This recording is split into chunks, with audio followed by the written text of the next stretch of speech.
Hello everyone, Amy here, and happy Thursday.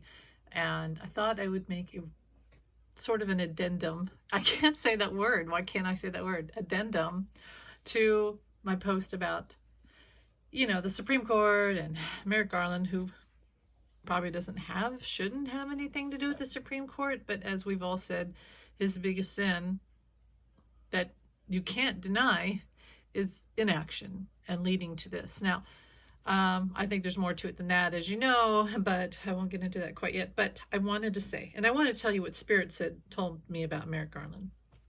It's not just me going off on opinion. I did ask Spirit. I checked myself. But anyway, I want to get into with the Supreme Court. The Spirit did say Wednesday, and they did say it's not like they were going to make a decision. They would push it off to someone else.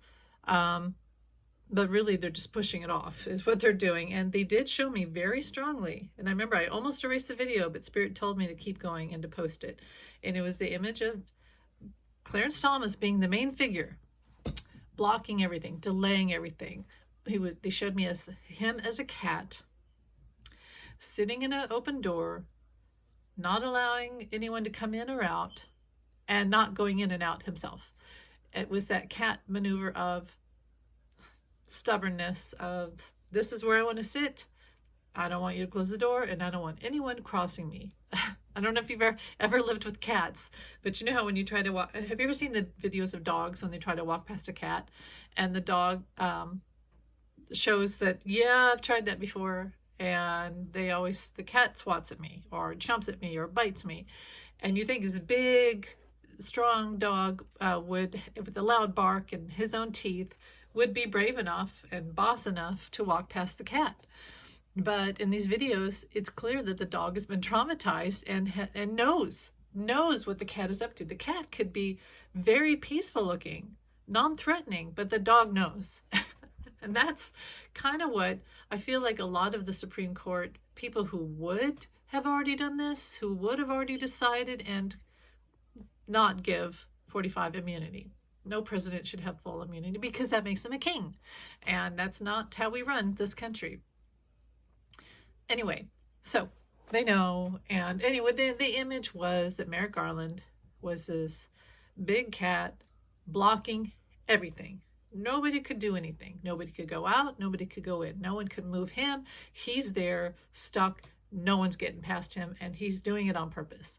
So then with him is Ginny Thomas. And last night I was in the car driving home from work thinking about this because I heard about this whole thing with them saying, oh, we'll decide on April 22nd or whatever. If they said they or someone else would decide, but by April 22nd, and which is right after my birthday. And it's clear that that's going to delay everything, and it's being done on purpose. And again, it's Clarence Thomas. So I had to go to work, couldn't talk about it until after. And then I just kind of asked Spirit, like, what do you want me to know about this? What do you want me to tell people? And so I wrote this post earlier about him blocking. And basically what Spirit told me was that, do you remember January 6th?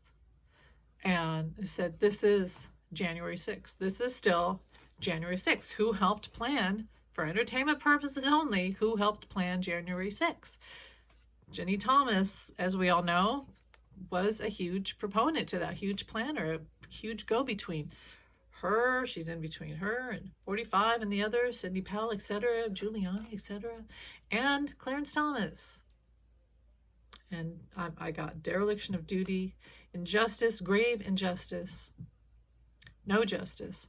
And they kept saying, this is the insurrection. This is still an insurrection. It's the same people deciding if he can be tried, if his case can go forward. Hello, who's blocking it? Who's delaying everything? Who's at the helm? Who's deciding this? Who is it?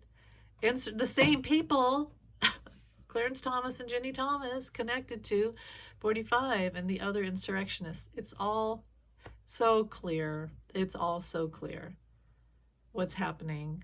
We kind of should have all known this, right? We should have known. What I don't get is, wasn't it a few weeks ago they said, a lower court said that 45 had no immunity? Am I dreaming that? Was that some Mandela effect because and then I remember I wrote, things should move forward now. And Chutkin has the chance to do her trial, to start the trial in March, just a little bit later. And then all this happened. It's almost like the whole world got, as usual, like the reality got spun around. Different timeline, different reality. I don't know. All I'm saying is that I did always feel this whole judicial proceeding would be delayed, and the documents case will be delayed. But it doesn't matter because, I mean, it does, but it doesn't, because 45 is not going to be reelected. And again, what they keep showing me is this whole thing where he's going to be taking off a lot of the states, the ballots, primary or otherwise. And then I heard, don't worry, from that show I watched last year, Jury Duty, don't worry. Okay, but just like everyone else, I do worry, but not really. I know that it's all good. And he's not going to make it. He's not going to be reelected. But, sadly, justice is not being done. Okay. So then I said, okay, tell me about Merrick Garland. And they said, charlatan, chameleon, go-between, again. And then they said, what did they say? They said, how much do you think he makes? Where do you think he lives? What kind of house do you think they said, consider this. Does he have a yacht? Does he have a huge house in Martha's Vineyard? Does he have a fancy car? Does he have a ton of money? And they showed me the Federalist Society again, for entertainment purposes only. And then they showed me the picture of him where he's looking so sweetly in the camera. And then they showed like an animation of whiskers and a nose, and a rat face grew out of his face, kind of like those werewolf transformations, those werewolf movies where the full moon comes out and the teenage Michael J. Fox gets, hair and whiskers and teeth and claws and ears. They showed that. They showed a rat face come out of Merrick Garland, and they said, not so nice. And they showed his pockets, all for entertainment purposes only. But they said, you'd think that somebody who knows that 45 could come after him, should 45 be reelected, would fight to have him put in jail or held accountable and not on the ballot, or like midterms last year. And they said, why do you think that he's not doing that? Because he feels he's safe.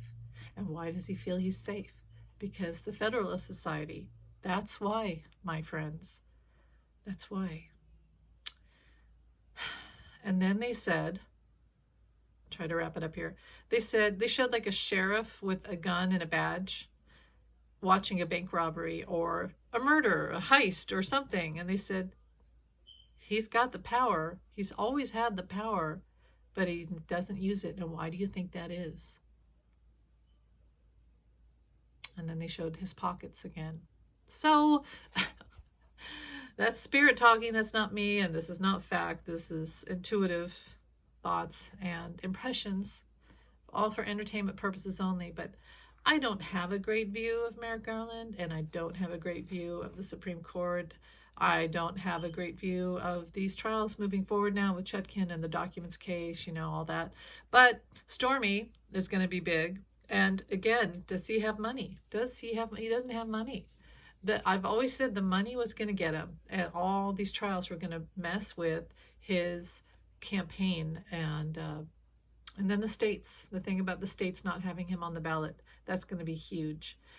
So thanks for listening. I'll post this, and Jamie and I are about to do a live today. Thanks for watching. Love you guys. Have a great day. Bye.